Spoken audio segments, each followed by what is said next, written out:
'Cause I'm yours to keep if you want to. Vision. Yeah. Believe it or not, you know what I mean? Yeah. It's always been that way. I feel that. I see it. Okay. Let's get busy. We're busy right now? We're busy. All right, man. Thank you for coming through to do this, man. Yes, sir. Thank you for having me. Yeah, of course, dude. Yes, sir. We're going to launch right into it. What's your full name?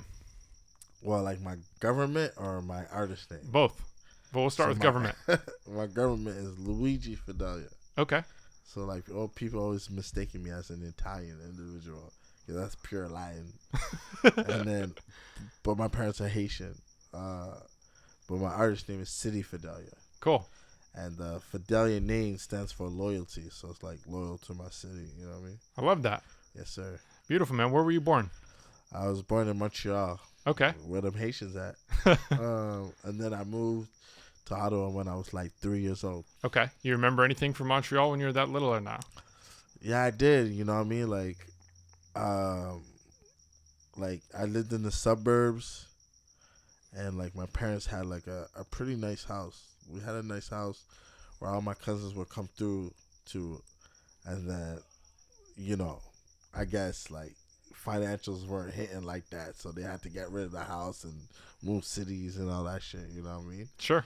So that's why I remember from Montreal. And then later in my life, I would go back to visit my cousins. And honestly, my first time in a trap house was in Montreal, actually. Whoa. Yeah. Crazy. Yeah. What did your parents do?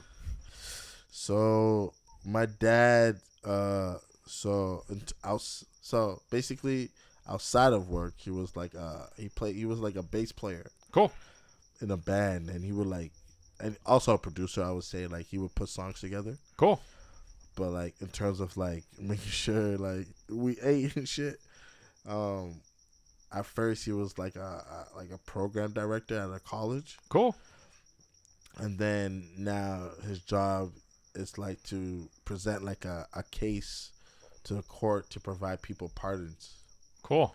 So that's him. And then my mom was like a nurse all my life, you know what I mean? So like basically for the most part of my life I lived with her, and she was like working like, she worked like crazy hours from like, it was like 3 to 11 and then 11 to 7.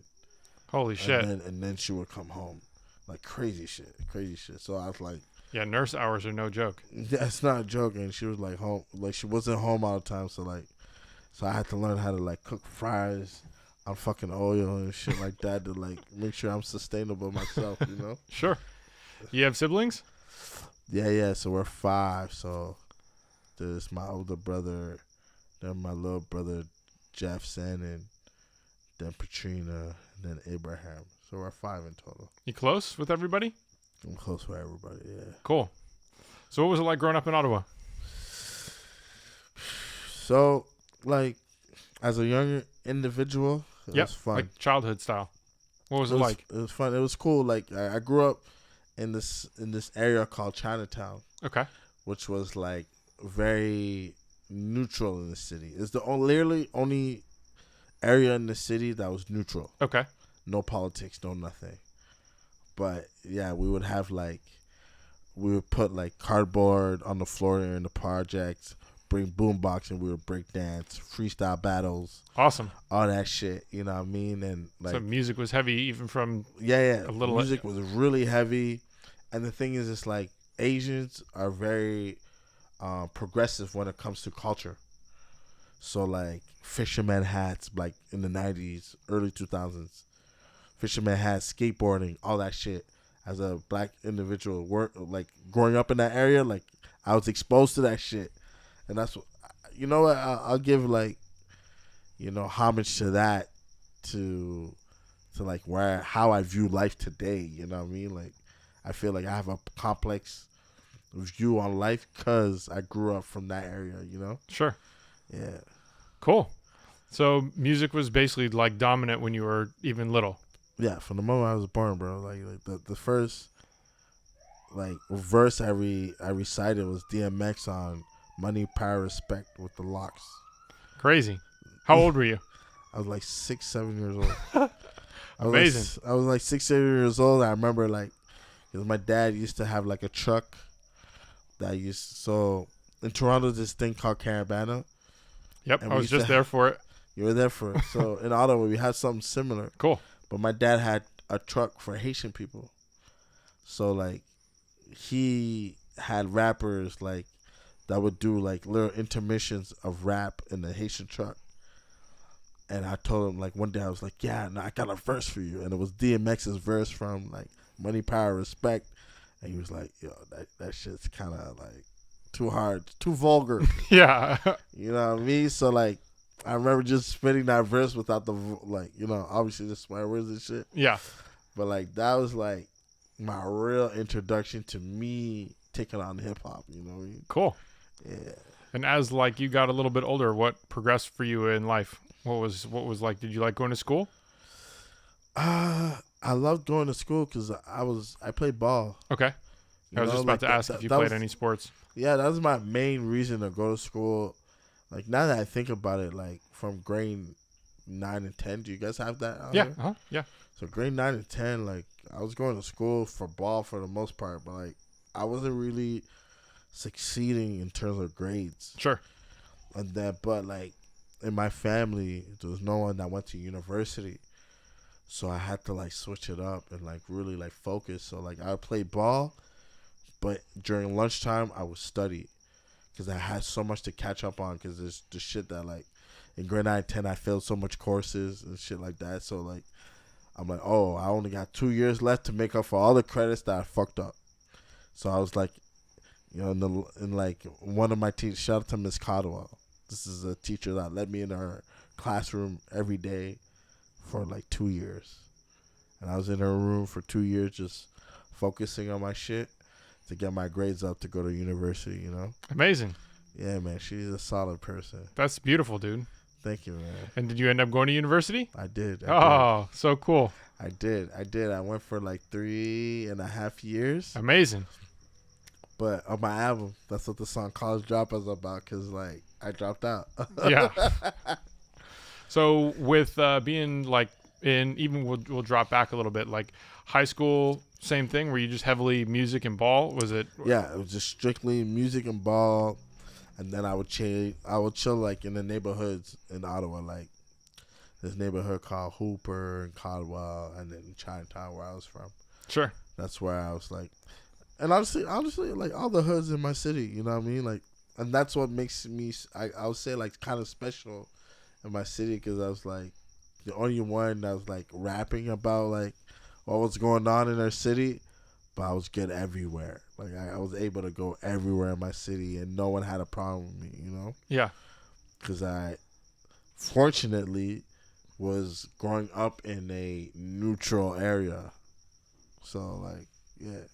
So even from high school age, you're already rapping and putting out. Are you recording and releasing music? Is it like cypher style where you're just kind of like going around and battling people? Like, what's the initial environment for you musically? Both. So like in grade 9, so grade 9 I'm like 13, 14 Sure. around there. So I was very invested in like making rap records. You know what I mean? I was in a group called A Squad. Okay. It was me and this guy named Noah Mays, Quincy, Nilly Loy, a couple cats. We got together and we created a buzz. And back then it was only MSN.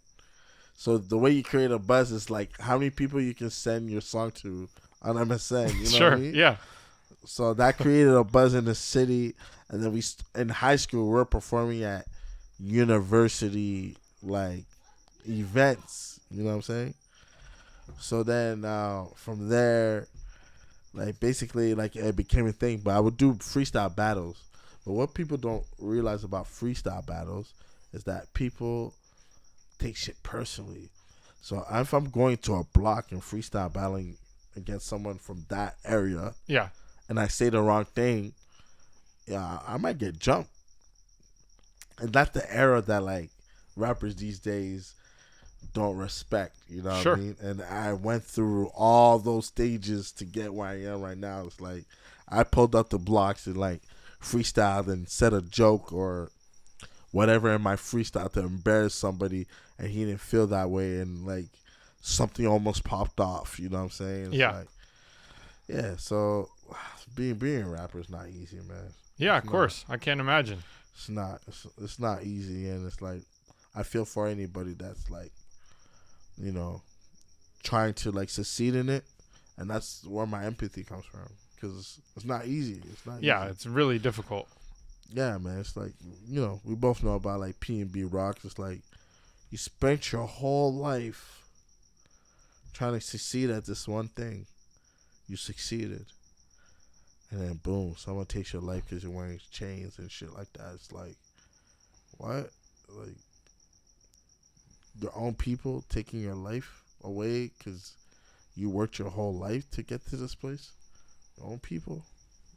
It's fucked up, man. It's a sick environment. It's a sick environment. It's been fed a lot of ignorance, and like people have been letting a lot of things slide, and in almost like a decade worth. I mean, rap always had hardcore language and hardship in it. That was what it was born from. But now I feel like we've gone like a little over a decade of really just like kind of unchecked ignorance in a way that promoted that lifestyle, and it's kind of like, I mean, I hate to see any violence, anyone hurt, harmed, killed, and just to see something like that is just like, you know, it's unfortunately like a problem from that environment that's been bred for like the last 10 years. I mean, I know there's a lot more layers to it, but just specifically through the culture of rap music, that has been. There's a lot of layers to it, and you know what? Like, personally, for me, it's like that's why I don't hate Kanye West. Like, I don't think he delivers those things in the right way. Yeah, he definitely does not. He doesn't deliver the things in the right way, but like, for me, when I listen to him, his whole thing is kind of like, yo, let's like reprogram this concept of, yo, rappers, black people, whatever, like hitting the white person, because it's like, yo, sometimes you and I gotta connect for the bigger picture. Yeah. But if everything promotes you and I disconnecting, how do we get to the bigger picture? Oh, 100%. I mean, that's a whole thing I've been, thinking about with watching his latest interview, the Drink Champs interview, and just kind of catching I'm not even a lot cool, of the stuff like, before that. But it kind of circles back to even with you talking about it's hard being a rapper. Like it's incredibly hard being a rapper. It's almost impossible to make it as a rapper in most cases, because you have to be so educated in so many factors. Like you have to understand how to build a business. You have to understand how to make progress. Like to make it a lifestyle that you can live off of is incredibly fucking difficult. And then you look at the flip side is you have a lot of companies that invest in people where they feel like, oh man, I'm getting these really unfair deals. Yeah. But there's a lot of risk in a lot of things that people don't factor in when they talk about those deals, like somebody giving you money to have a career and having to take on all the risk of you producing something that can actually make money back for all the people that they have to spend money in order for your success to progress. There's a lot of fucked up things that happen on that side in terms of like how people manipulate the accounting or the spending, and people get reckless with all that shit. That's a whole other story. But the initial part of that is still something I feel like people miss out on a lot, where there's a huge risk when somebody takes that money and decides to say, I'm going to invest in you and support you. And that dude was able to manifest becoming a billionaire off of all those people helping and supporting and building his legacy up with him, 100%, which is still pretty fucking amazing. 100%. And that's the thing, man. Like, for me, as someone that like does music, but also like tries to find its way like in other things. Yeah. Like when it comes to music, I always do my best to hold myself accountable for how far my music goes. Yeah. You know what I mean? Like, and I was telling an artist upstairs the same, like, something like this. I was kind of like, yo, like, unless like a label's really like, yo, whatever idea you come up with, we're not rocking with it. And if we don't agree with you, you're not dropping. Cool. Like, I get that. That's a frustration. Yeah. But at the same time, it's like, yo, if you believe in yourself, even if you're with the label, Like the same way you would go to a club and spend like $1,000, $2,000. Yo, spend that on PR, spend that on hiring somebody. Like that's the shit I do. Like, Yeah. I spend my money. I also spend my money on like hiring people, hiring PR, hiring whatever. If it doesn't go the way I want it to go, that's on me. Like, Yeah. Like the label for me is like, yo, you gave me funding. You have access that like either that I don't have or that I don't want to abuse, because it's different when you as an artist that's hitting up Spotify every month, but you as a label having a mandatory meeting with these people. Yeah. You know what I'm saying? It's different.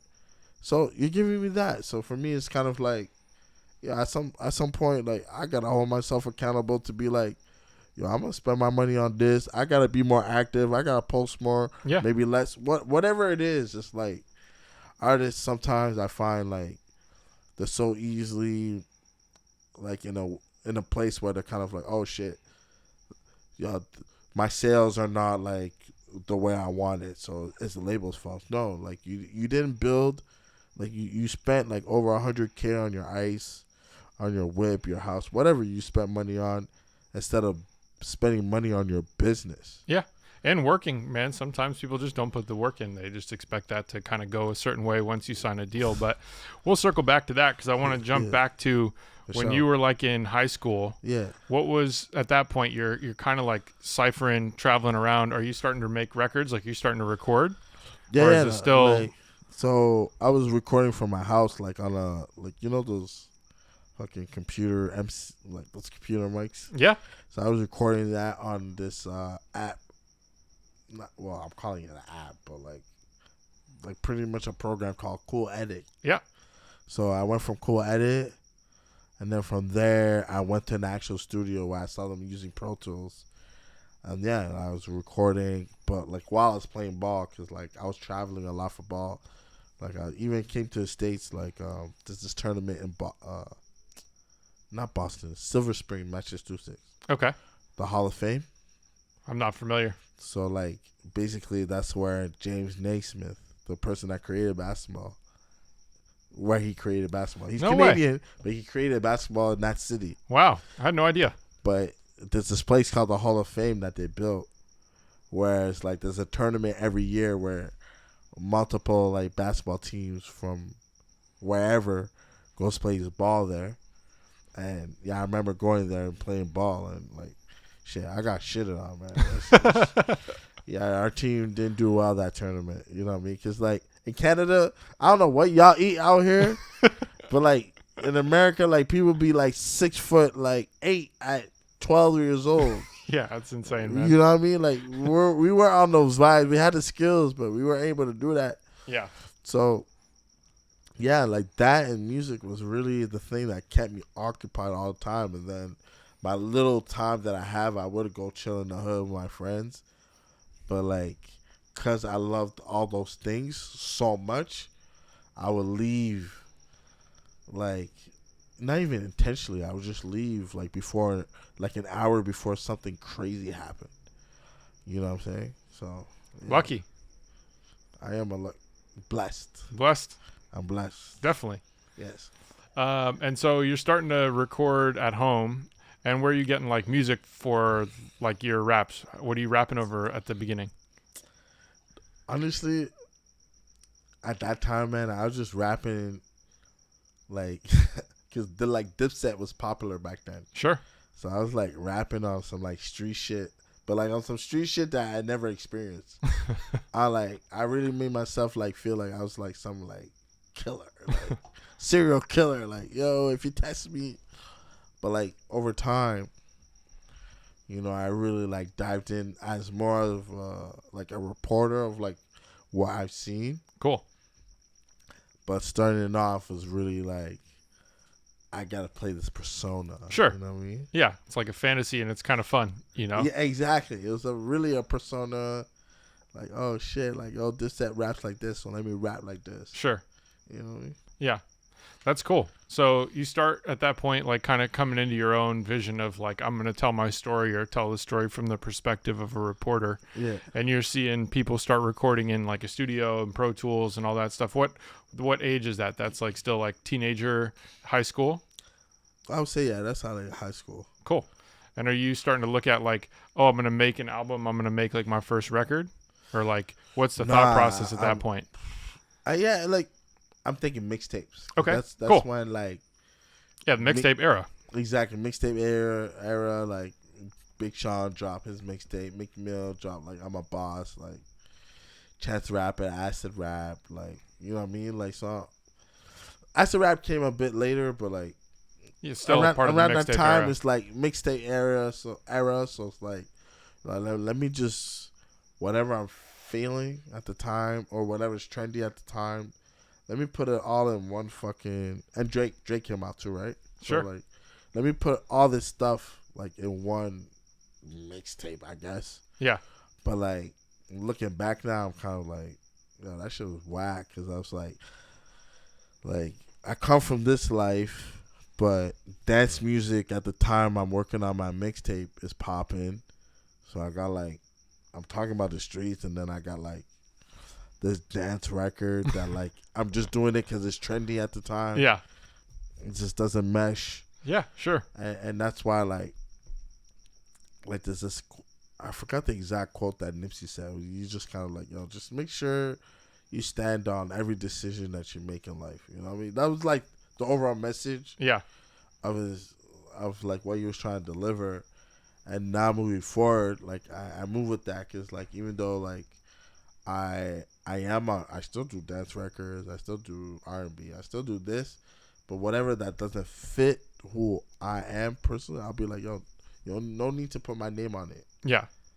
Like, even though it could be a big look, you know what I mean? Like, you know, I've worked with, like, Showtek. I don't know if you're familiar with Showtek. No. They're, like, a big EDM, like, group. Cool.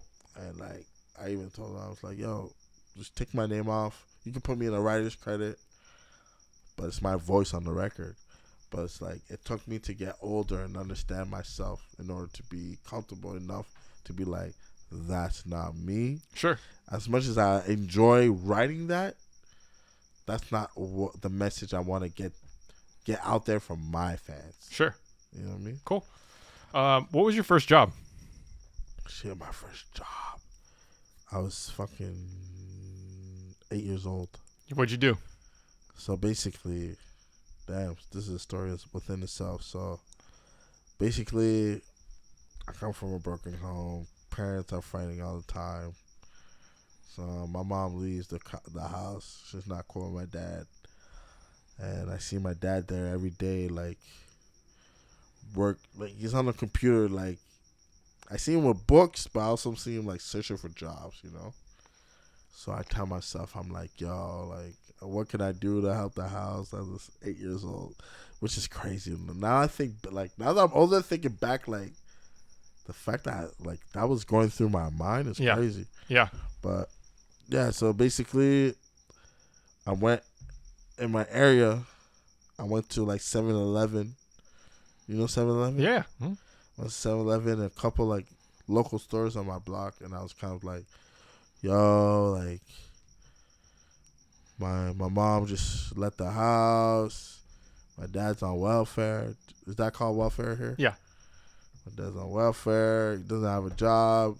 So I want to get a job to help my parents out. That's amazing, man. I was like, not even 9. I was like younger than that. And literally, there's one local shop that was like, yo, you could come every Saturday and Sunday and just clean whatever. They would give me like $2 a day. And basically with those $2, I would just like buy candy and shit like that. But like in my head, like the concept was like, I'm helping. yeah, my dad, yeah. He don't gotta give me $2 to get candy. I'll get my own candy, you know? Yeah. But like, yeah, man. It's that was my first job. And what was next? And then after that, I was a big WWF. I'm gonna say WWF fan, and I loved their magazines because I was like, you know WWF, right? Yeah. I was a big fan, like huge. and there was this magazine I seen at the 7-Eleven on my block, and it was like $11. And then where I was cleaning, I saw these admit 1 tickets. So like, have you ever been like to a football game and people are like 50-50? Like, so basically it's like tickets that like people sell, and there's numbers on the tickets, so it's like kind of like the lottery basically. Okay. So I bought like a whole roll of that, and then I went to my whole block, and I started selling like these 1-for-1 tickets. Cool. Until I made enough money to buy that WWF magazine. That was my second job. Well, entrepreneurship. Yeah. At like that same age, like 9-10 years old. Yeah, I was like 9. Yeah, I was like 9. Still, yeah, I was like 9, and then I got enough money to buy my magazine. And shit, man, the rest is history. Like, What came after that? What came after selling tickets? After selling tickets, I worked at a hospital. Yeah, I worked at a hospital, just helping like old age people that didn't were able to function themselves. Yeah. So I would like feed them and stuff. I'm assuming that was related to your mom's work. Nurse, yeah. She got me in that pretty much. Cool. And then from there, Canadian Tire. No, I worked at Montana's, which is like a restaurant. Okay. A dishwashing. And then there's one morning, I was working nights, but then they asked me to work one morning. And I stepped in and I saw all these dishes waiting for me. And that shit like was so depressing. I like hit up like I got my boy's mom to call them and be like, yo, my son's not coming in anymore. So and then my last job was like Canadian Tire. Yeah, no, that wasn't my last job. Canadian Tire. Canadian Tire was my last job. No, I worked at a bank. Okay. Chase had a bank in Ottawa. I worked for Chase. That was my last job before I moved to Toronto. And then I had a job in Toronto called Adjuvants, where I was helping people find funding to cover their pills for hepatitis C. Okay, interesting. Yeah, that was my last job, and the only reason I left that job, like, it was mad chill. The only reason I left that job because my music shit was popping. Cool. So I was traveling to like Japan and shit. No way. And I actually liked my manager, and I was kind of like, and my manager was trying his best to kind of like make shit work for me. So I was kind of like, you know what, I want to put you in that position where you could get fired because you're trying to make shit work for me. Yeah. So that was the last time I had a job. That's great, man. Like a job, like a regular job. Yeah, I love that. Yeah. So this whole time you're working these other jobs, and you're now starting to see, you're obviously putting in some work with your music. Yeah. And so that becomes making mixtapes. And are you building relationships this is still in Ottawa, are you building relationships with people who have studios? Are you working at home? Like, you meeting producers? Are you producing yourself? Like, what's like the initial foundation of your music creation? It was me moving to Toronto. You know? Okay. Once I moved to Toronto, I connected with people that make good music, which inspired me to make better music. And then I put out this song called Lately, which caught on in Europe. No way. So just to throw some details in that, when you moved to Toronto, did you move by yourself? Yeah, I moved by myself first, and then one of my other homeboys named Nelly Noy from Ottawa moved with me. Cool. So we're like in a 1-bedroom condo, sleeping on a futon. Yeah. And then you start with like what's your thought process? Now I'm in Toronto, I'm gonna go meet people in music. Like, where do you even start? I was like, basically, I was sitting at that last job, Chase Bank, and I forgot what website I was on, but it was like, basically the concept of the quote that I saw was like, chase your dreams. I saw that, and I remember just after seeing that, getting up, telling my manager, I was like, this is my last day. And she was like, what? And she started tearing up. I was like, yeah, it's my last day here. And then, boom, like, they start taking shit out of my, like, drawers and stuff like that, walking me in the front of the building.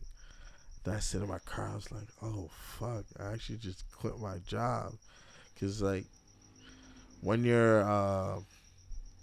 especially when you're a black individual trying to like succeed in life, your parents are like, that's the only thing that makes sense to me. You rapping, whatever. I don't give a fuck about that. Yeah. Like, your 9 to 5 is like, it's what I could brag about to my friends. You know Yeah. what I mean? So I'm like sitting in my car being like, oh fuck! I just quit my job.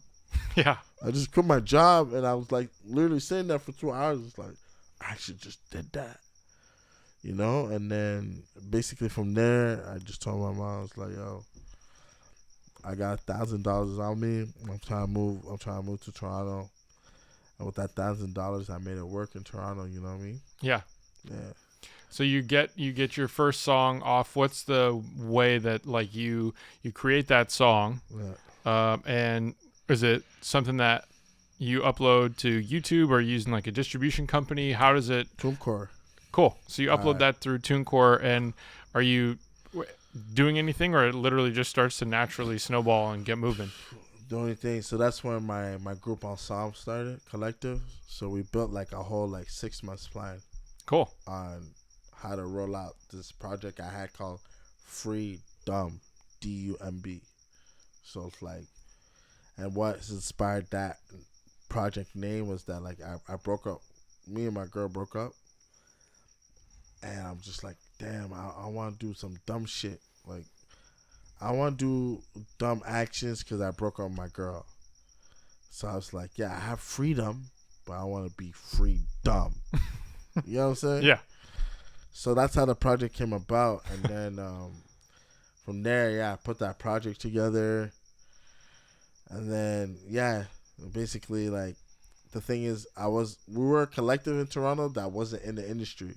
So we kind of, like, popped off, like, elsewhere. Okay. And then the elsewhere hit up, like, the people, the Apple Musics and the Spotifys in Canada to be like, oh, you got someone in your backyard that's, like, streaming millions of streams. No way. Cool. Yeah, that's how it worked. And then the way the record went crazy was like the person that was handling the Mellow Bars playlist at the time was like, yo, like people are replaying this over and over and over again.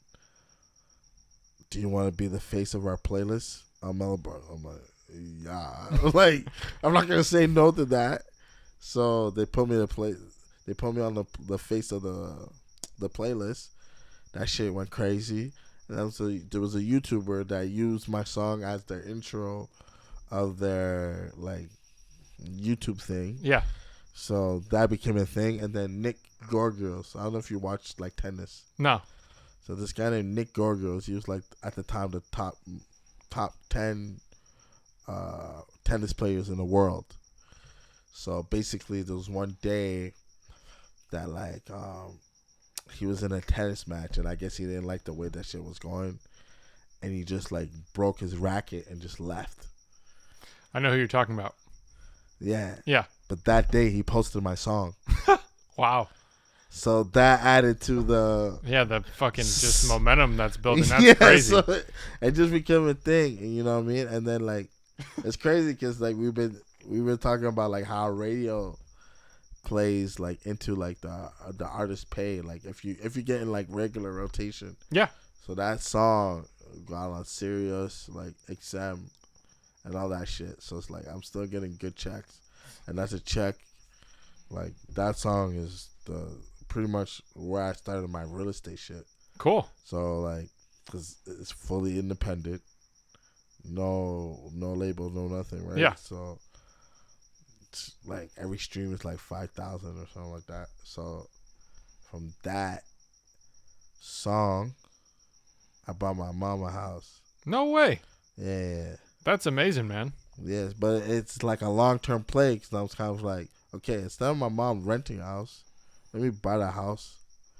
You live in it. You cover the mortgage, and then we can figure out a way for you to get your retirement. So that's what I'm working on right now. It's like I renovated my, so I turned that same house into a duplex, where basically that duplex will cover my mom's retirement.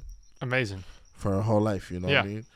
Even though I'm broke right now, you know what I mean? I'm not broke, but like, you know, broke. We have come through the hardest fucking times in like, I mean, for us, it's gas so, and shit. Yeah, it's housing. Yeah, it's nuts, man. You know what I mean? So it's like, but that's amazing that you've set that up. You know what? It's like, I do my best to think long term. You know what I mean? Like, I do my best to think long term, and like, at the time, it was like, oh shit, I made that move. Boom, I'm in Toronto broke. And being Toronto broke is like, it's hurtful because it's like, you can't even take out a girl. Like, you made it. You really made that sacrifice that you're gonna be alone for a while. Yeah. You know what I'm saying? Yeah. So like, after I made that big investment, like I was in Toronto, like fuck, like shit, I'm struggling. You know, I was sleeping on my boy's couch and shit. But after a while, you know, equity and all that stuff, so I was able to make some business moves off that, and now, you know, like I think my future is looking bright. You know what I mean? So how old were you when you first had that song take off and you ended up buying the place and getting your mom set up? 2016. I was 26. Cool. But I still didn't know shit about anything. Sure, dude. I mean, how can you expect to at 26? You know, you know what I mean? Navigating a whole world of fucking. The whole world is like, I'm 26, but like I was saying upstairs, like I didn't have any OGs, so it's like 26, a lot going on, not knowing what's real, what's not, what to do, whatever. You know what I mean? It's later in my life, like I had a big homie called K9, that really, you know, someone I knew for a while, but like we really got closer, like, you know, during that era, and like he really put me on to like real estate, and just like just the way of thinking of life, you know what I mean? Like just really thinking about the future and ahead instead of like spending money on a temporary emotion. And like that's when I learned that mentors are important. Yeah. Seriously important. Yeah. Makes a huge difference in your life when you have some great mentors. Crazy. Like huge difference, because it's like I was telling Jamal earlier today, it's like sometimes you just need to be exposed to something. Yeah. But if you don't know it, then how you gonna know? Yeah. Yeah. So you're in that era of like your time frames, like 2016. You have a song that's just going crazy. Yeah.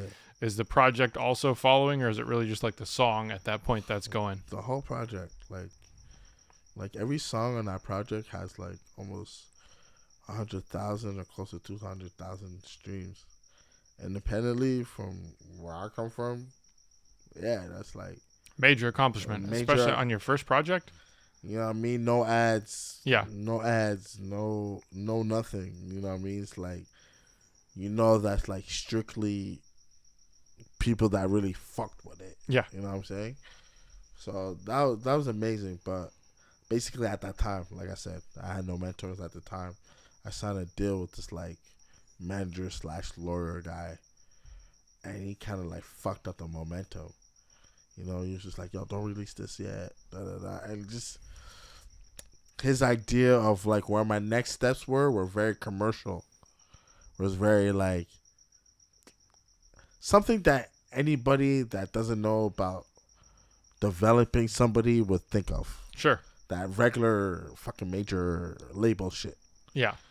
You know what I mean? And like that just killed my buzz, bro. Like when I was coming up, like my related artist was like Six Black, Smino, all these guys. You know what I mean? Like I was coming up, and I really believe like if I was under the right guidance, I would have been out of here. You know what I mean? And that's why it's like now in my city, I make sure that people know that knowledge. Yeah. Because I want them to go through what I went through. Yeah. That's beautiful. I mean? Sometimes it takes being the first one to kind of be the crash test dummy in a way, and then you got to take the lumps, but you can pass on the knowledge, and it's great that you're trying to do that, you know what I mean, to share and help people coming on the path behind you to do better. Yeah, exactly, man. So that's beautiful in itself, you know, even if you had to take an L and you get to help people out, that's pretty fucking cool. That's in its own way as success. That's literally the energy I'm on right now. Yeah. So you go through that. You kind of lose your momentum. Things stall out. Are you still living in Toronto? Bro, I'm literally sharing a couch with my manager And every day. And then what happens next? I cut the manager off. Yeah. I'm literally every day, because for me it was kind of like, okay, the people I'm living with are who got me here to get paid. Because basically the deal I had with the manager at the time, because he was selling me like, oh yeah, I got connects to sinks, I got connects to this, blah, blah, blah, right? So I was like, okay, I'll give you my back catalog. When I realized that he didn't have all that shit, right? He's eating off the shit that's helping me survive and helping me feed my team. Yeah. So it fucked up my mind because I'm literally sleeping on a futon with my manager and my boy Aiden, right? So my boy Aiden owned the house. Like he didn't own the house, he was renting a house. Yeah. But he gave me and my manager place to stay. Yeah, the futon. Yeah.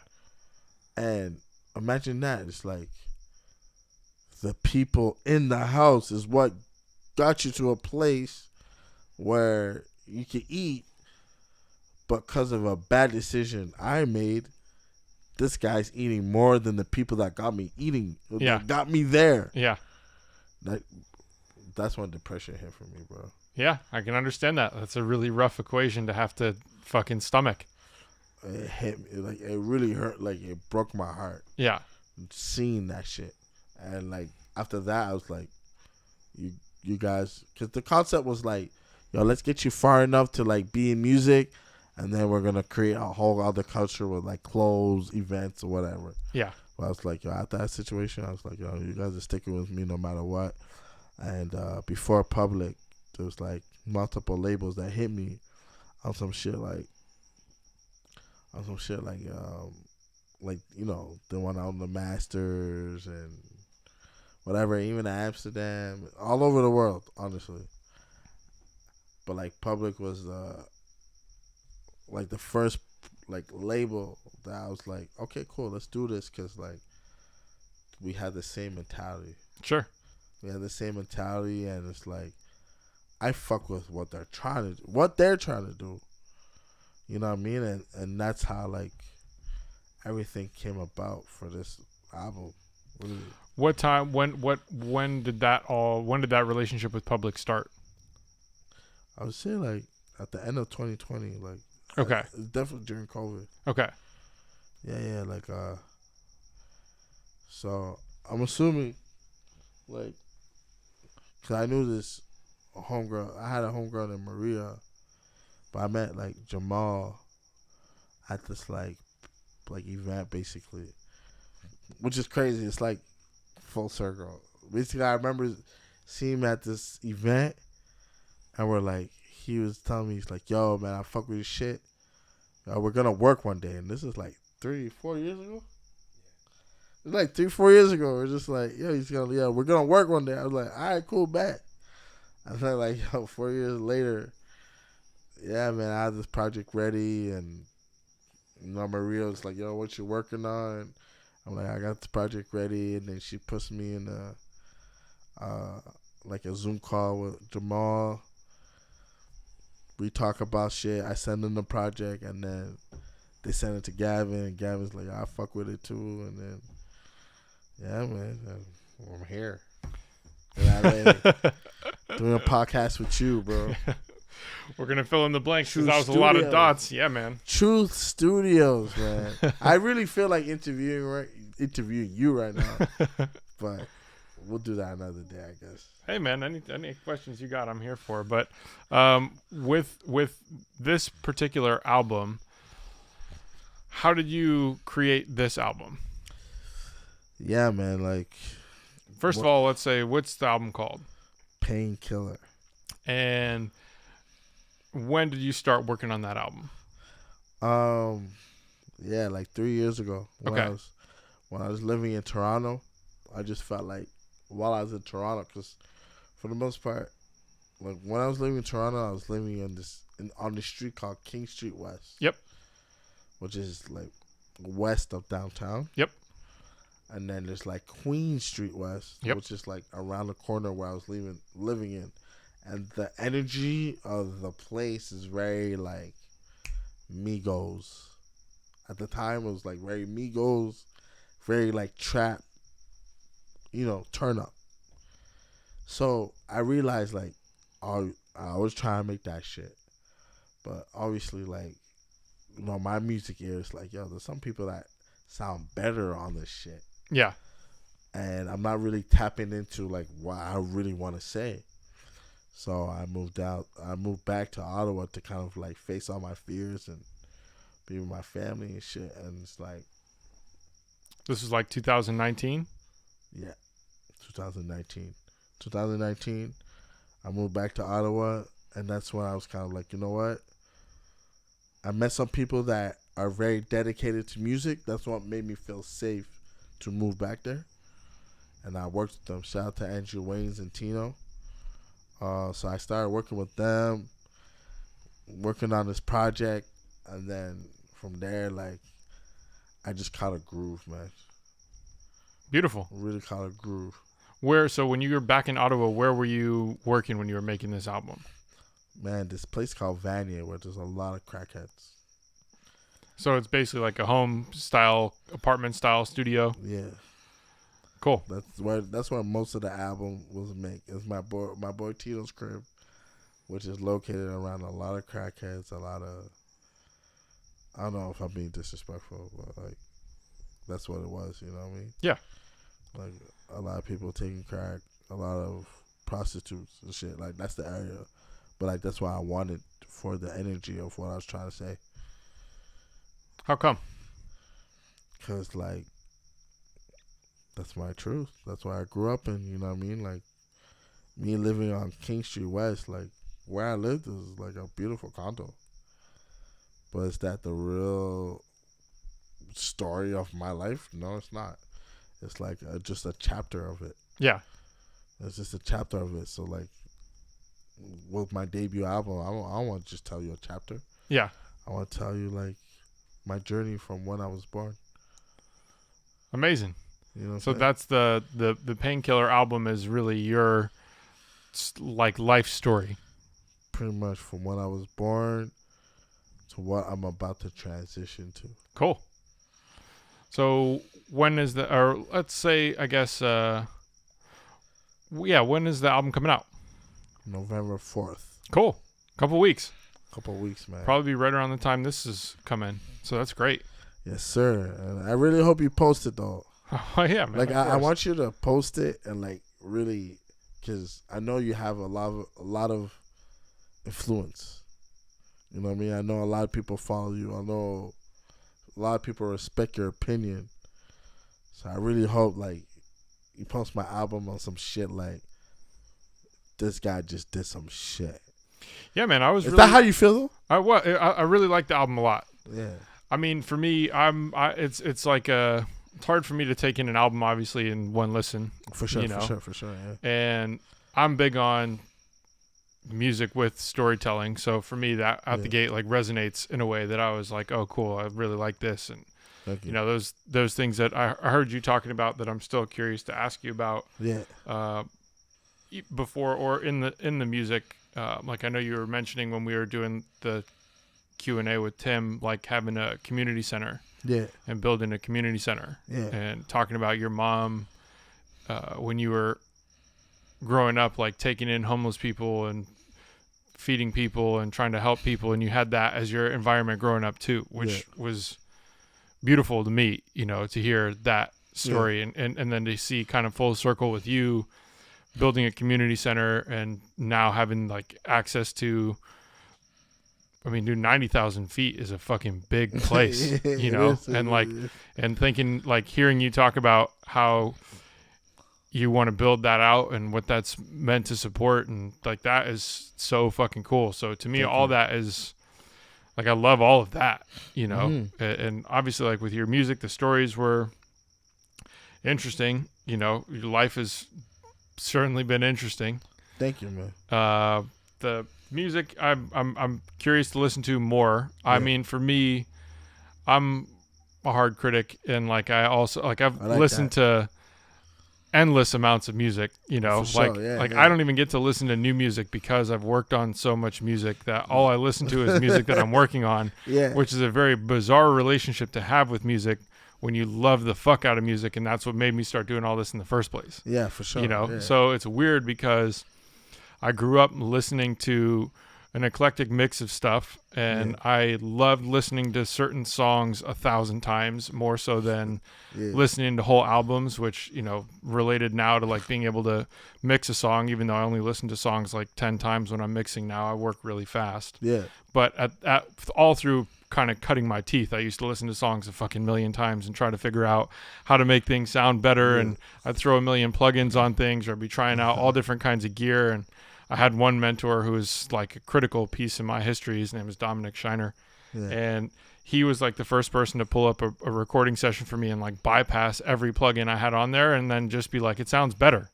Listen more. But I just didn't know what the fuck I was doing. I just thought like I had to put all these plugins on here because that was just what you were supposed to do.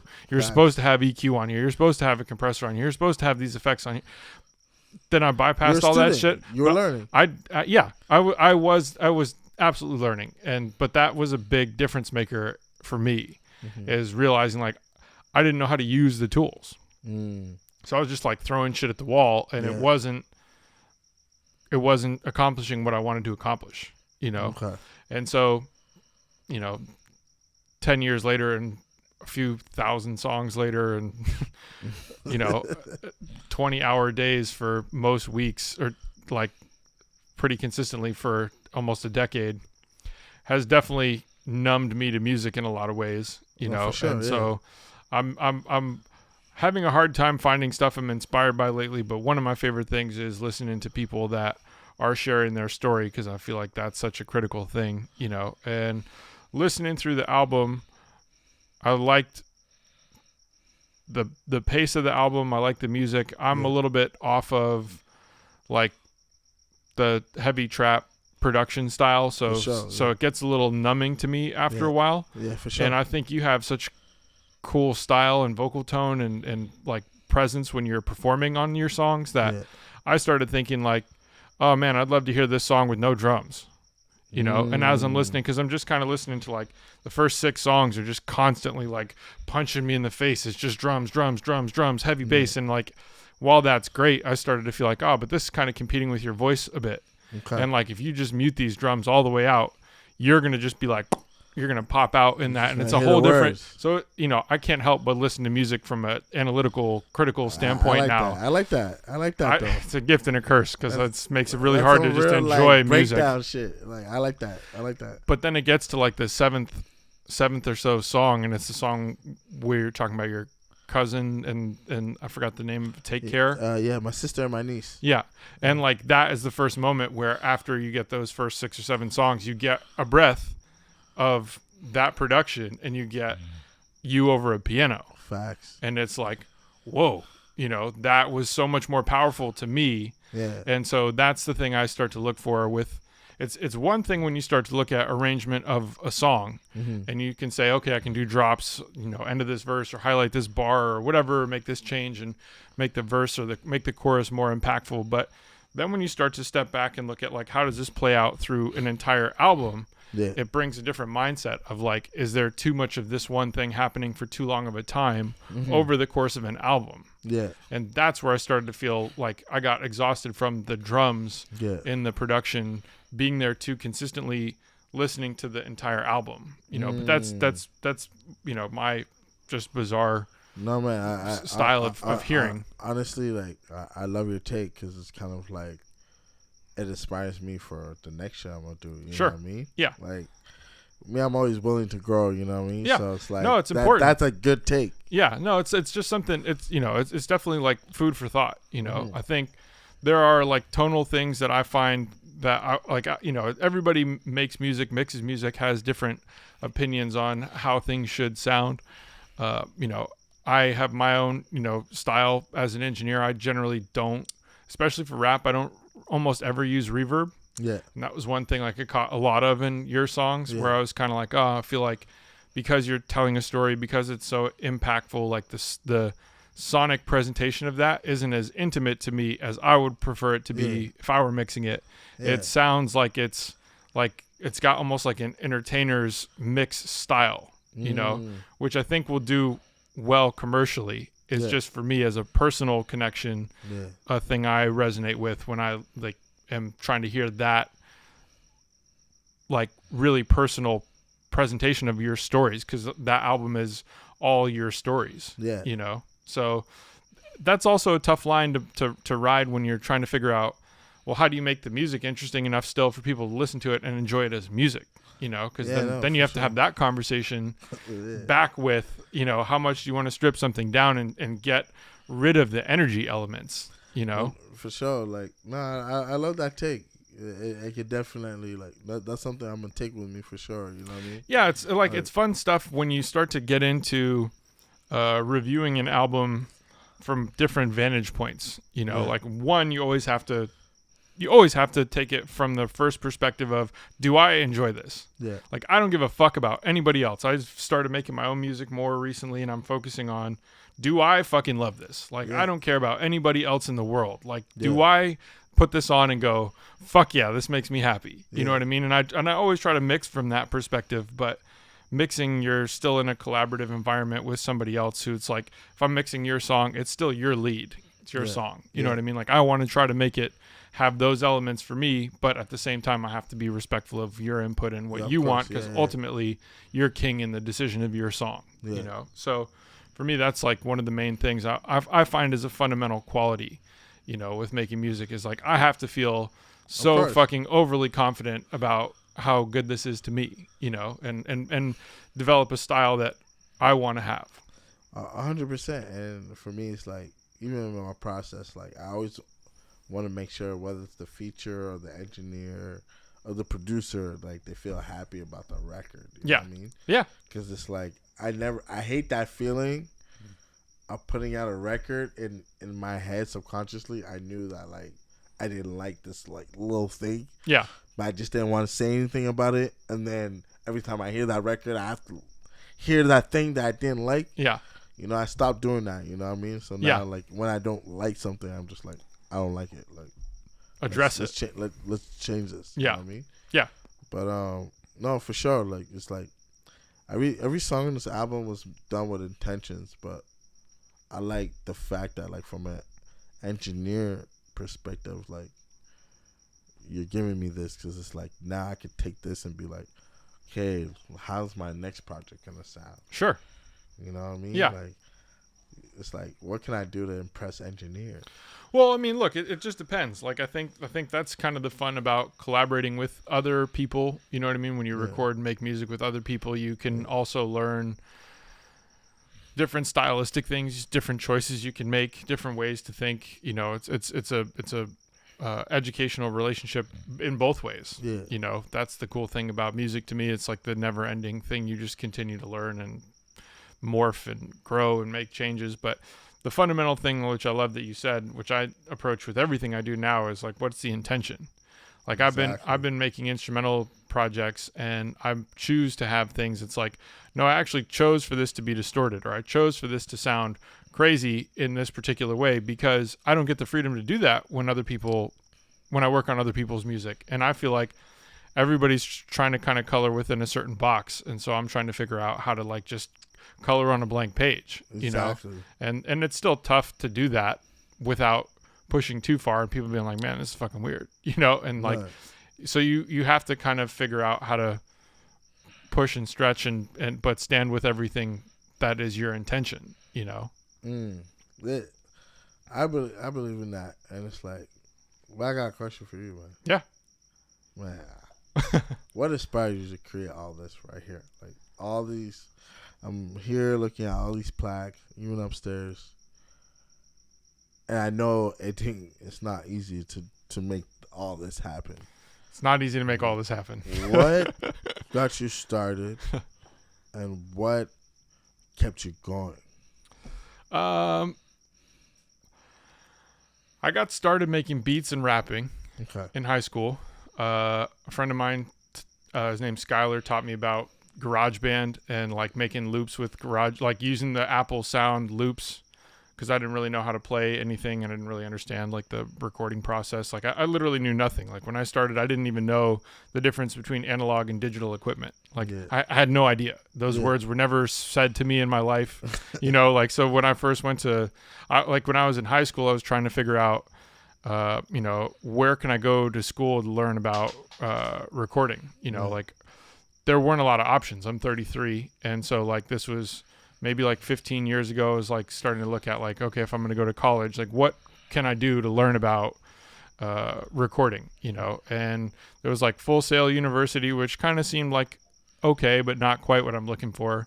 And then like I looked at Savannah College of Art and Design, which is like $40,000 a year as an out-of-state student, and you don't get into a studio there until your junior year. You have to complete all your like undergrad stuff. So basically there was like I have to spend $80,000 in 2 years somewhere that I don't want to necessarily be, learning things I don't want to learn, before I can then spend another $40,000 to start learning what I want to learn.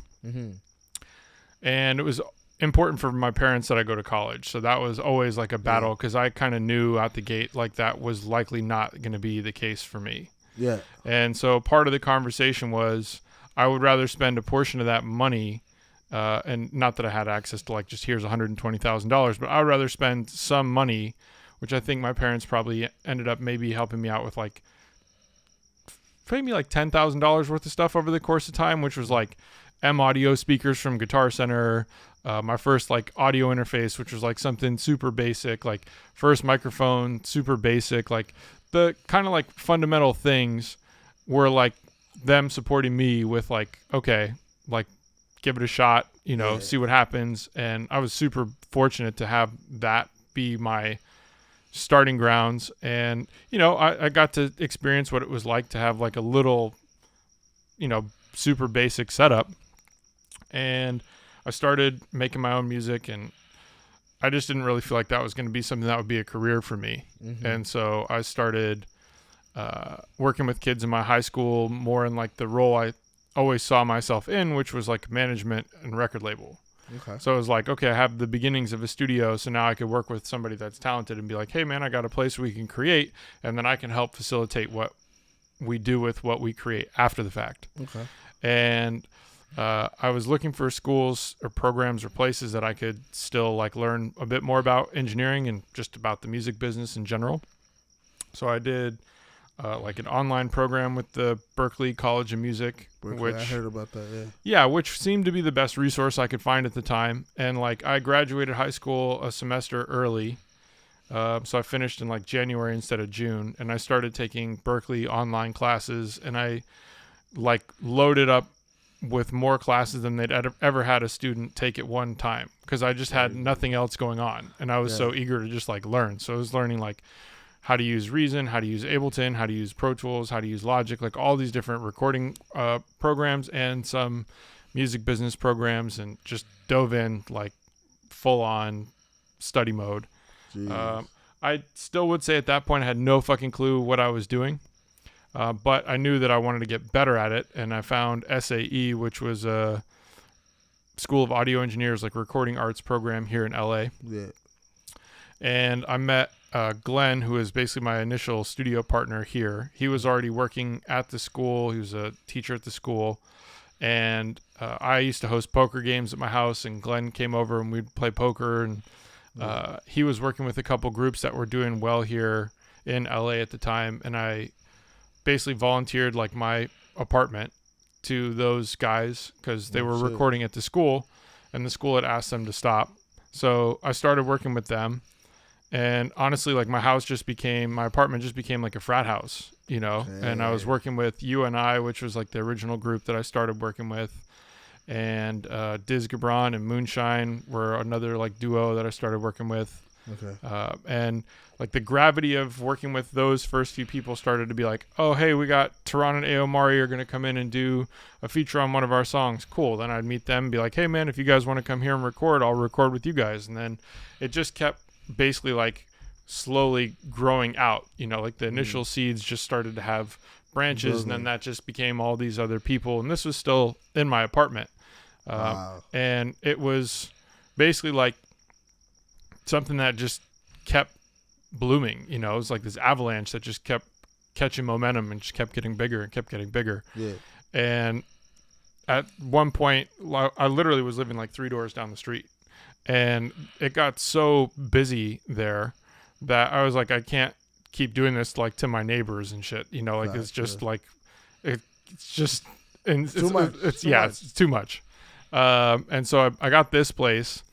I had no idea what the fuck I was doing financially when I got this place, and I basically was just trying to figure out how to morph this place into something that could suit what I needed, you know.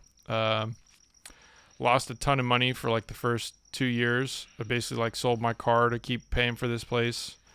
I was just like seeing glimpses of, oh man, we're making like really cool progress. Every like month or 2 months, like somebody like kind of in like a bigger name or bigger talent would come in, and I'd be like, oh shit, man, like holy cow, like this crazy, like this guy came here this 1 month, this is nuts, you know, like, and then more people came, and you know, a few months later it'd be like, oh man, maybe like 2 or 3 people came in this month that were like really fucking good, you know. And like that was always this motivation for me, was like just making better music, like making music I liked. And I just kept meeting people, and they kept bringing people to the studio, and just kept like progressing. And literally it just worked like any hour of the day, any day of the week, 7 days a week. I was open, ready to work. So you could call me at 2:00 in the morning and be like, hey man, I want to do an 8-hour session after I just did 12, 14, 16 hours. And I was there working. I like that shit. For basically 8.5 years. Like I moved here in, like sick. Like I would work until I got sick. Jeez. And then take time to recover.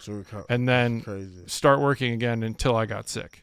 Like that's what it took to build this, you know, like endless fucking like just ruthless hours, you know. And like literally I'd say a majority of that work at that time was still probably me doing shit for free for people, just because I loved it, you know, and wanted to support people who I thought were super talented, you know. And so, and it was like, you know, the hopeful vision of like, oh man, these guys could get signed to labels and then come back and help me and get money. And a lot of the times it would be like, oh, these guys got signed to labels and just left. You know, and then it'd just kind of be like, start again. Be like, okay, now I'm helping this person out, and just go through a lot of hardship with that stuff too, where it's just like, man, I really felt like I gave my all to you, and then you just dipped, you know. And I know that feeling. Yeah. And so it's like year after year after year of like scenarios like that, where it's just like, fuck, man, like people love to promise you like, oh man, it's going to be different with me and blah, blah, blah. And then just time and time again, you know. And I made a lot of that same mistake time and time again, because I just love helping people. And the worst thing is like if they go off and they do their projects and it doesn't sound as good. Yeah, it's like it's not authentic to them. Yeah, you know what I mean? But you know, in some cases, like it's interesting to watch people make their own decisions, journeys, and go off the path and come back on the path, and we all do that in our own way, you know. Yeah. But yeah, I just became obsessed with it, and I got lucky to have some cool mentors that I found along the way in all different kinds of ways. Like Dominic, the guy that I was mentioning before, initially was somebody I met because I used to buy gear. My first stuff I bought from Guitar Center. Yeah. Blind, nobody really helped. It was just kind of like, this is the price point I have to work with, so I'll basically take the cheapest thing in every category. Yeah. Audio interface, cables, microphone, you know, speakers, cheapest things I can get. Then I started talking to this guy at Sweetwater Sound, which was basically like what I later learned is just like a call center. Yeah. Like they're music equipment retailer, but all they do is have like a ridiculous sales force that will just call you relentlessly, trying to sell you shit. Fortunately, I met a guy who had decent knowledge, but it was basically me saying, this is how much money I have to spend. This is what I have. And so we started working on, well, if I replace the microphone, I'll get a better sound. Yeah. Okay, great. I replaced the microphone. Next thing you need to replace the audio interface, get a better audio interface. Spent time working, blah, blah, blah, got money, bought a better audio interface. And like I learned about basically just if there were 15 components, I just kept looking at like what's the weakest link in the mix so that I can replace that, make this better. So I kept learning about that equipment. And then when I moved to LA, I was calling a retailer here and asking like a ridiculous amount of questions to the sales guy who was just like, I don't have these answers. He introduced me to Dominic, who was the most knowledgeable person I'd ever talked to at that point in time. And he taught me fucking 80% of everything I know about equipment. Yeah.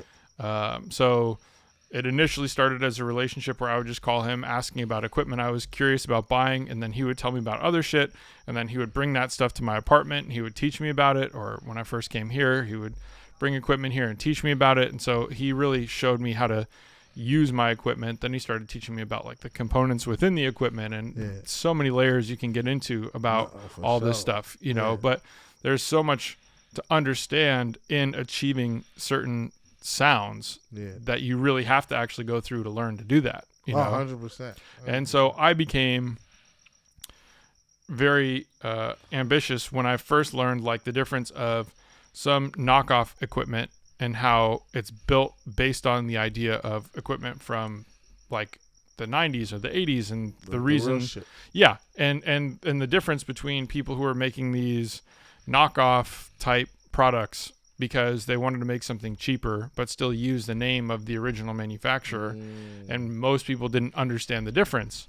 That's true. When I got the original equipment and I realized, man, I just recorded this person and it sounds exactly how I was trying to get it to sound when I was throwing all those plugins and all that shit on there with nothing, just using that preamp or that microphone together. And that started to make me really understand like, holy shit, there's like just this whole other world and whole other approach to recording. And so then I really got crazy with buying equipment, and I was living on Craigslist. Literally every day people would come in to sessions with me, and as I would be on Pro Tools recording them, I'd be like toggling back over to the browser, refreshing what feed was coming in on Craigslist, and I would be looking at everything that just got posted in the last few minutes. And I would constantly be scraping like, oh my God, this thing just came up and it's so much cheaper than it should be. I'd email the guy, boom, can I come by tonight, pick it up, I'll be there, I'll pay cash, blah, blah, blah. And I built like the entire studio off basically buying everything off Craigslist. Crazy. And with that, I just became more hungry to make better sounding music with all the people that I was working with. And I recognized I got to work with so many talented people that I wanted to make sure that I could provide them the best quality so that their art was created with the best quality, you know? And so I like that, man. It just became this obsession, you know, and it just became this thing that I got completely lost in for like a decade, you know. And fortunately for me, I got to be at like the epicenter of major like cultural movements in many different cities. Like when I started, it was like LA, it was like UNI, Pac Div, Dom Kennedy, like all these artists that were the new generation of Los Angeles. And then it became Chuck English moving here from Chicago and being the first bridge to all the new artists coming from Chicago. When we worked on his album Convertibles in 2012, he brought Chance here, he brought Vic here, he brought Travis Scott here, he brought like this ridiculous Vince Staples, like Earl Sweatshirt, like this ridiculous list of people that came in when we were working on that album. And then that started to be like, oh, now I'm connecting with all these people who come here from Chicago, and True Studios is their first stop when they come to LA. I fuck with that. Then I met Addy, and he was here basically just like doing his research on LA studios, and we had synergy with our relationships. And he was working with Rich Kid, Junior T, Crooklyn, Lord Quest. I fuck with all of them. I'm trying to think of there's 3 or 4 more that I'm totally blanking on right now because I'm tired. But that started to be the bridge of like those guys coming down here. Then I started to get the connection into working with everybody from Toronto. Yeah. And so then it was like anybody who comes to LA, first stop is coming to True Studios. And we go around the corner and get tacos. Like it just became like all these places now started to have their pathways funnel here. And I was just like, holy shit, this is so fucking cool. That shit's dope, it just was amazing, man. Like, I grew up in Utah in a city that had like 7,000 people. So like to be moving to LA and seeing like this all progress was just like the coolest fucking thing in the world to me, like dope, as just like a fan of music, So, and it really was just like, I'm in like the front row seat to every fucking song being made. And having like private concerts every day, I love that. It's like, me being from Ottawa, like Junior T was one of my first mentors ever. Man, he's the fucking best. You know what I mean? Like, I met him in 2009 or 2008. And he's been like my mentor ever since, you know what I mean? Like before I had anything going on, Yeah. And then on the album, the song about like Hennessy and shit, that's Lord Quest that produced that. Killer. So it's like, man, it's my world, man. Yeah, no, I mean, I met all those guys. Then I met Gavin, and like another just goat, man. That like guy's a goat. He really is.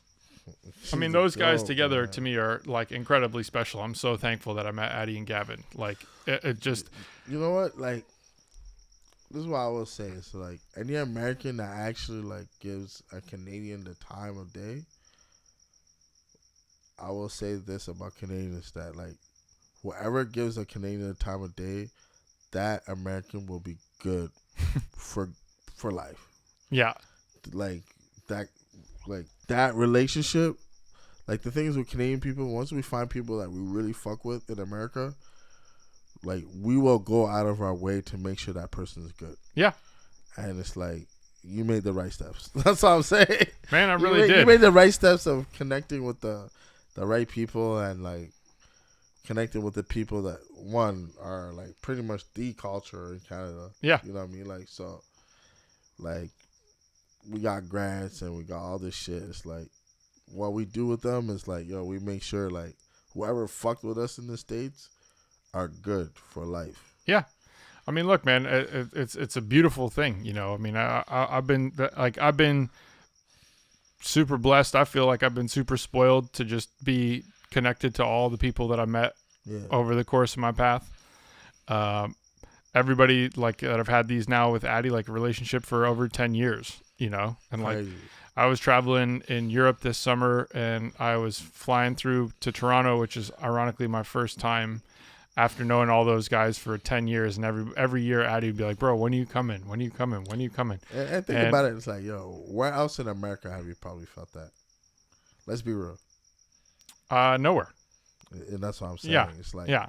When you meet a Canadian that fucks with you. Yeah. No, for sure. It's for good. Like, you're going to be straight. Like, they will find a way to make sure you're good as much as possible on their end. Dude. And testament to that is I was literally flying from Iceland to Toronto, coming back from Europe, and I had a Airbnb scam thing. Like I tried to book a place, and it turned out to be a scam. And I was like flying in there during like Caravana and OVO weekend, so it was like fucking insane. Yeah, like there's literally like you could look at anything on Airbnb was no less than like $450 for the cheapest single room. Like it's crazy. That's how you know shit is just insane. Yeah. And I was like, fuck, man, this like was somebody who posted like a fake listing or something. I don't know what happened. It sucks, man. And I hit Addy like, bro, I don't know what the fuck to do. And he's just like, stay with me. That's a very Canadian. Yeah. I'm not. I love America. Don't give us too much credit, man. Don't give us too much credit. But like, that's a very like Canadian thing to do. Yeah. You know what I mean? Especially like when a Canadian, it's not like Canadians just like tell anybody like, come fucking stay with me. Yeah. But like once a Canadian tells you like, I fuck with you and like, we're vibing, it's the truth. It's not no like industry shit. It's not no like, oh, like I'm gonna act like I don't know you the next day. It's like, no, like we're gonna build this and we're gonna build to more. You know what I mean? Yeah. And that's why he told you can stay with me, because he's kind of like, yo, this is bigger than you staying with me. It's like we're building a lifelong relationship. Yeah. And whether you're the fucking biggest podcast in the world or the smallest, I'm gonna fuck with you. You know what I'm saying? Yeah. And I don't know. That's the kind of bridges I'm trying to build, to be honest. Yeah. Well, you got to start one piece at a time, you know? That's why I'm on, man. Yeah. Yeah, but no, I mean, for me, like, you know, it just became this, like, relentless fucking pursuit of wanting to upgrade this place, almost to the point where I became obsessed with that and didn't even have a reason to continue. Yeah. You know, I mean, there were little things along the way, and it's always tough, you know, like, this place has been 15 different full studios, you know, like what it looked like upstairs has changed so many times. And I think that there were people who got married to the idea of like, oh man, I liked it this way. And then he changed it and I didn't like it as much that way. And quick question. Yeah. So the speakers in the back, do you play shit through those speakers? Or is it like there for decoration? In the back, like by the piano? So you have like, you have the small, like, the speakers in the front. Yeah. Then you had the white speakers in the back. Yeah. No, that's the main speakers. That shit was playing? Yeah. Yo, that's a vibe. Yeah. I couldn't tell. Yeah. No, dude, those little speakers are not going to be that loud. Yeah, the white speakers, that's the main speakers in the studio. That's just hard, bro. Yeah. Because I couldn't tell. Like, I was like, yo, those little speakers are doing this shit? No. I was like, that shit's different. Where did they get those speakers from? Okay, because honestly, I was tripping as to like how that shit covered the room. Yeah, no, that's because that's two fucking 12-inch subs and two 18-inch subs, 4 12-inch cones, and 2 tweeters that are like 6 feet tall as a speaker on each side. That's crazy. I was literally like, while I was playing the shit, I was like, wow, I need to figure out what this shit is. Yeah. Like, I even put my ears close to everything. Like, because at first, before, like, I actually played this shit, yeah, I had it on low. And I was, like, putting my ears towards. I was like, okay, so it's coming out these speakers. And then when I blasted loud, I was like, yo, how are these speakers covering the whole room? Like, yeah. Yeah, cool. I mean, that was the last stage, which basically was like in 2019. I had gone through 80% of like affordable speakers that I could buy. Yeah. And every single time I'd have people like Monty Booker come in, try to make beats in the studio and have the speakers like max volume. And I'd just be sitting like nervous as fuck. Like, oh man, he's one kick drum away from blowing these out. Like it sucked to have that constant fear of like, oh man, if somebody breaks my speakers, then I'm not really going to be able to work. And, you know, it's like always kind of like, oh, I have such respect for every single piece of equipment, cable thing I have, because I've paid for it, had to earn it, had to work so fucking hard for it that like, even above just having somebody else break it, it's just like it kind of hurts my soul a little bit to like do anything that could even be damaging. You know, like I just don't feel like it's necessary. Well, I need to take a real piss. Can we take a little break? Sure. Shit.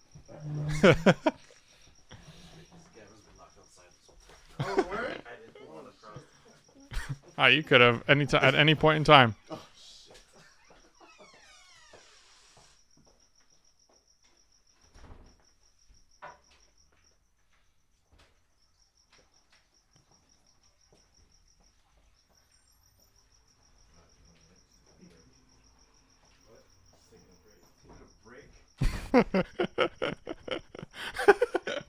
I just saw your thing on Instagram, but I've been out there for an hour and a half. I just checked the time.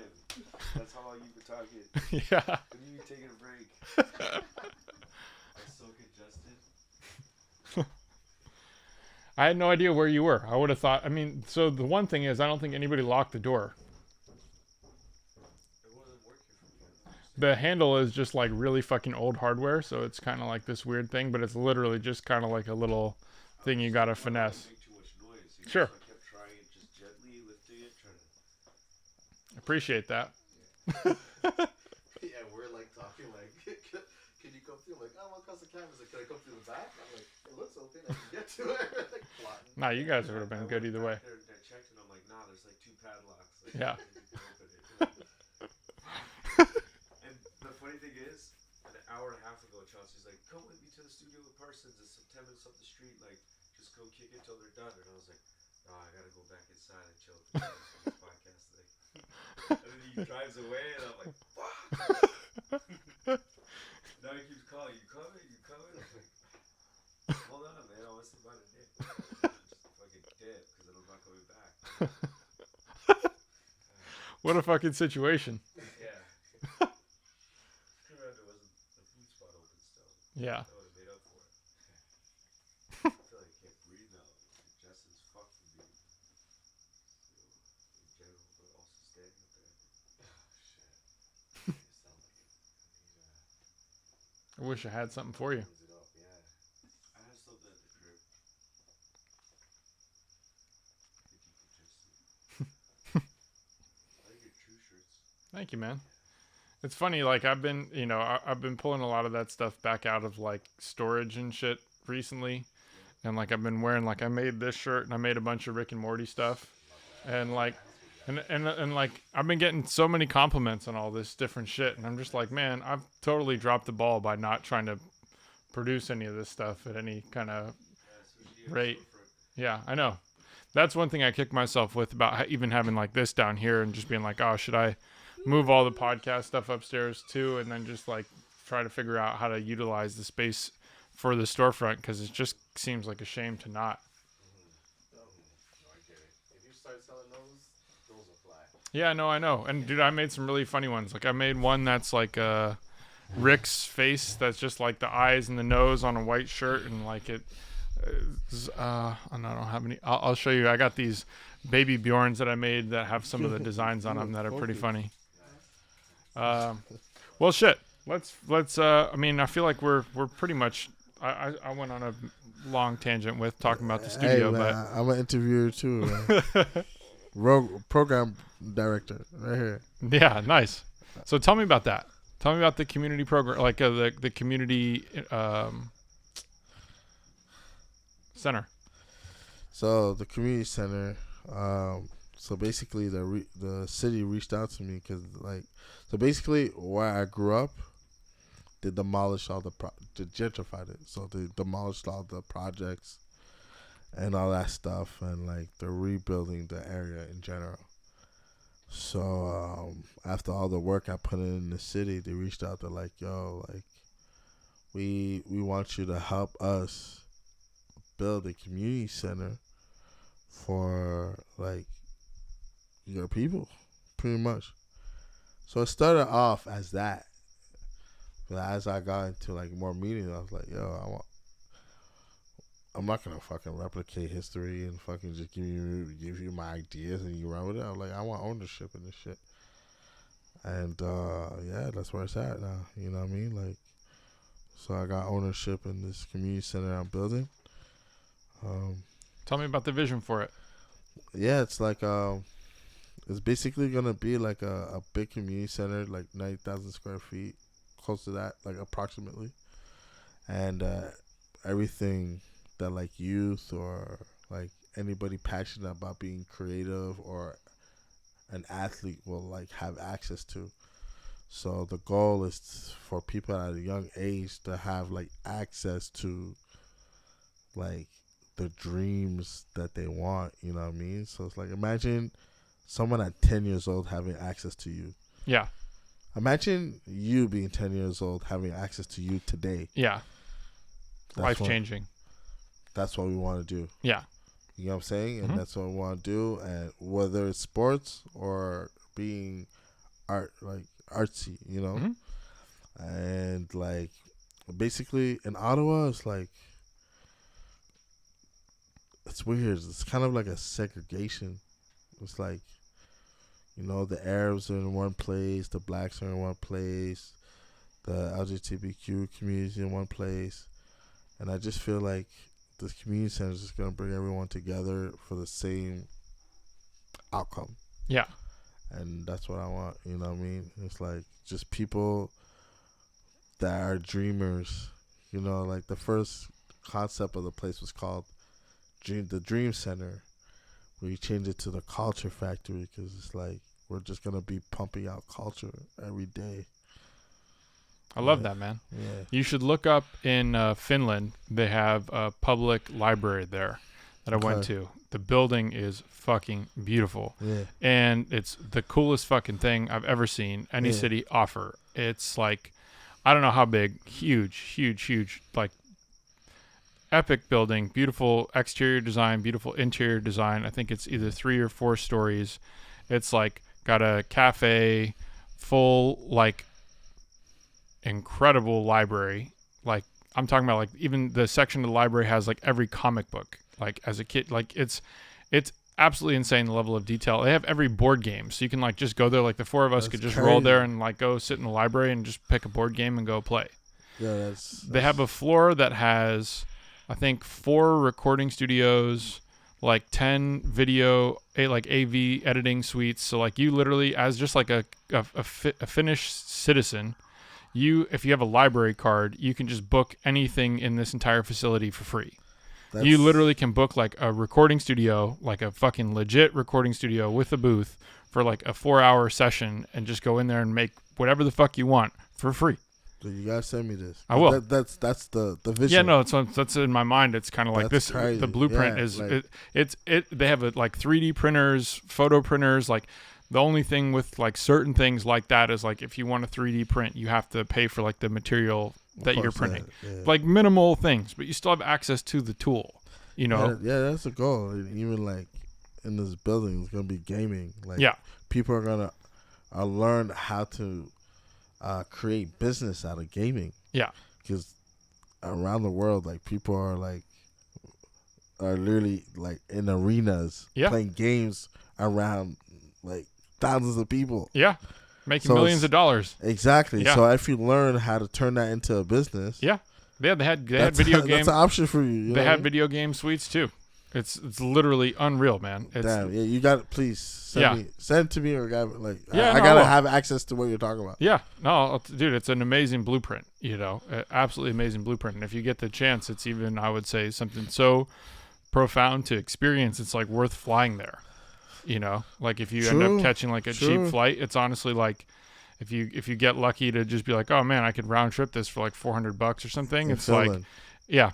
It's in Helsinki. I'm gonna do it. It's really special. It's I'm gonna do it 100%. It's great to look it up and research it and check it out. It's gonna be a very inspiring thing to take back into what you're developing. 100%. Because the thing is, like, the way, like I said, I'm thinking future, right?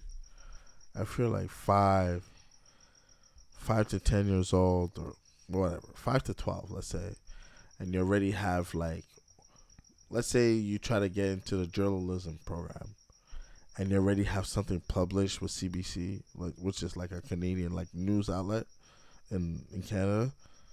It's like, are you really going to think about like, I need to sell drugs?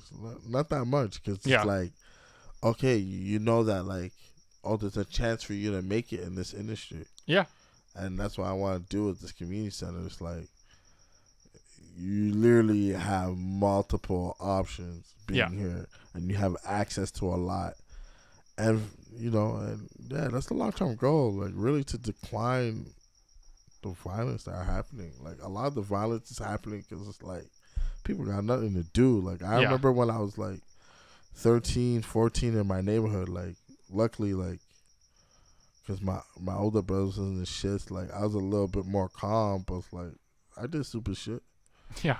I did stupid shit because I was bored. We were bored. Like, we would sit in the projects and just like, okay, we sat here for like a good 2 hours. Let's go to this fucking restaurant and like eat there and not pay, like, and run, and that will be our thrill for the day. You know what I mean? Like, and that's why I empathize for younger people, because it's like, dude, they don't have all the answers. Yeah, of course. Yeah. Well, you're lucky to have one of the most brilliant people I've ever met in my entire life in your corner, which is Gavin.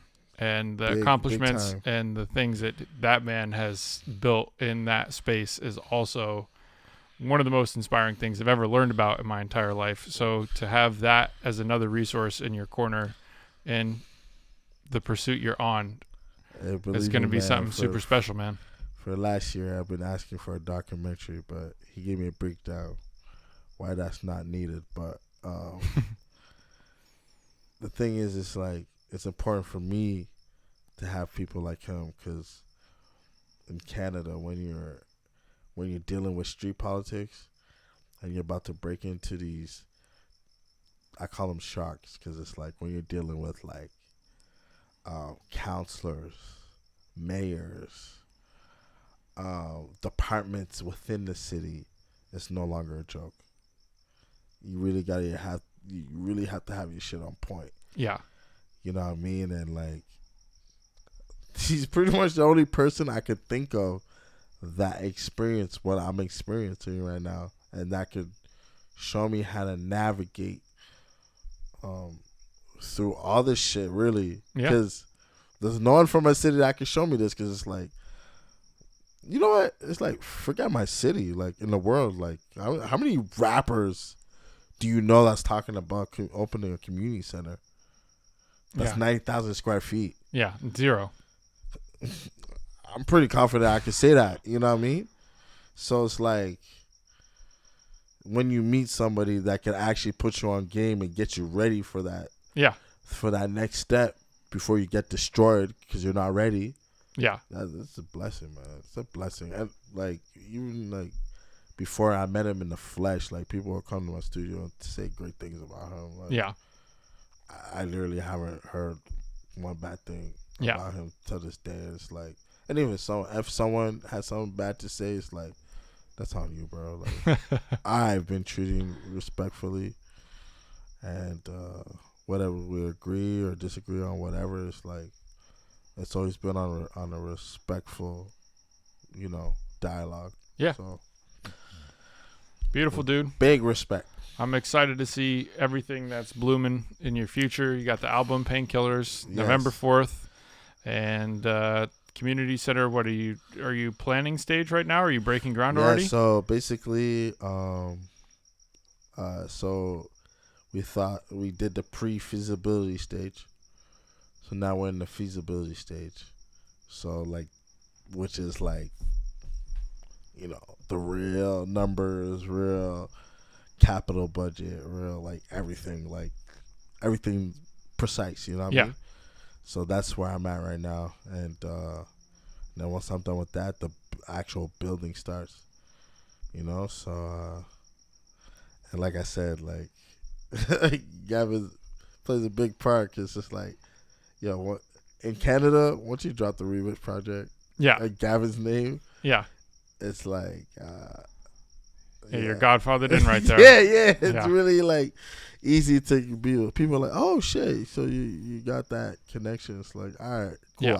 I trust this project. Mm-hmm. So so that's the process that it's in right now, and then it's just up to me to kind of like learn how to navigate through everything. You know what I mean? Just how to like put the street people in my life in a certain place. How to be business savvy with certain things and just stay out of trouble. You know what I mean? Because at this point, when you're dealing with something that big that's worth like $70 million, you almost gotta be a perfect citizen at this point. Yeah, you do. You know what I mean? It's like, responsibility's too great to do anything less. Exactly. It's like, even with my music, I'm like, I gotta be clever with certain shit. You know what I mean? Because it's like, I don't want the city to look at me and be like, oh shit, this guy still. So I'm really, I do my best to be really clever with what I'm trying to put out there.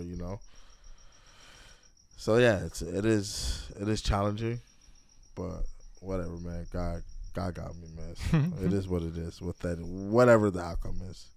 Beautiful, man. Well, I'm thankful that we got to host that listening party, listen to your album. I got to meet you. We got to do this. I know you're planning on flying out of here tomorrow morning, and it's like 12:15, and shit's 12. We locked Gavin outside for this entire episode, which I feel fucking horrible about. Not bad, bro. Where's Gavin at? He's out here. He's upstairs. But I feel so bad, man. It's all good. I just hope that, like, even though I'm not around, like, you really like push this shit. Like, that's what we're trying to do. Me as an artist, and even public as a label, is like really to break the barriers from Canada. So I really hope that like you fuck with it enough to tell people like you gotta be on to the sky. You know what I mean? Yeah, absolutely, man. Thank you, man. Yeah. Thank you for coming through to do this, man. I really appreciate you. Thank you, bro. I'm gonna wind this down. Jeez. Great interview. Yeah, man, that was great.